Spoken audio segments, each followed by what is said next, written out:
نحن في منطقة أقصى الجنوب الغربي من البلاد التونسية، وتحديداً على أطراف شط الجريد وواحاته في ولاية توزر، حيث تنتج التمور في تونس بشكل أساسي.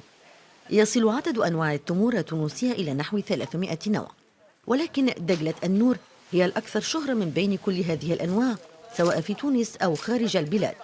دجلة النور وهي نوعية من التمور تلقب أيضاً بسيدة التمور. مع بداية شهر أكتوبر تشرين الأول وحتى منتصف شهر نوفمبر تشرين الثاني يبدأ موسم الجني على الطريقة التقليدية التي ورثها الابن على الأب والأب عن الجد. تعلمتها مع جدي من الصغر، تعلمتها مع جدي وباباي واخوالي وعمامي واخواي. تعلمتها وانا صغير عمري 11 عام، نطلع نخدم عادية.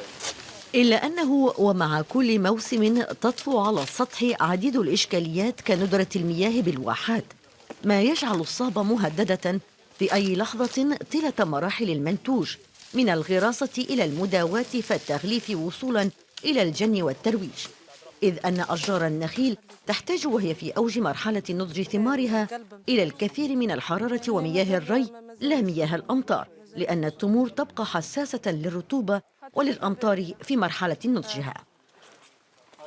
هوا هذا هاني حطيته بالنسبة للصابة السنة احنا بالنسبة للصابة الحرارة جت برشا، هذاك علاش يجي شايحة شوية الصابة، مثلا قلة الأمطار وقلة مثلا قلة نتاع الماء، هذيك اللي تجي شايحة شوي. لو كون يجي المناخ سمح تجي حتى الصابة سمح. بعد قطع الأراجين من النخلة يقع فرز الدجلة وتصنيفها، ويحدث أن تجد في نفس العرجون الواحد بعض حبات الدجلة متوسطة النوعية، حيث يقع فصلها عن النوع الممتاز لتباع كصنف ثاني.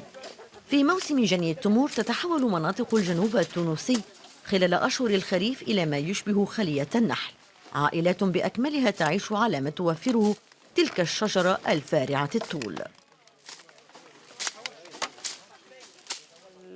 قطعان التمر في جريد معناها مورد الرزق أساسي للجهة كاملة، معناها الفلاح اللي يقطع الفوق، اللي معناها الحناق اللي هو تحته، كل مهنة عندها أصحابها، وأولاد الجهة الكل يبدأوا يستناوا في جني التمور باش يخدموا، باش يلقاو مورد رزق.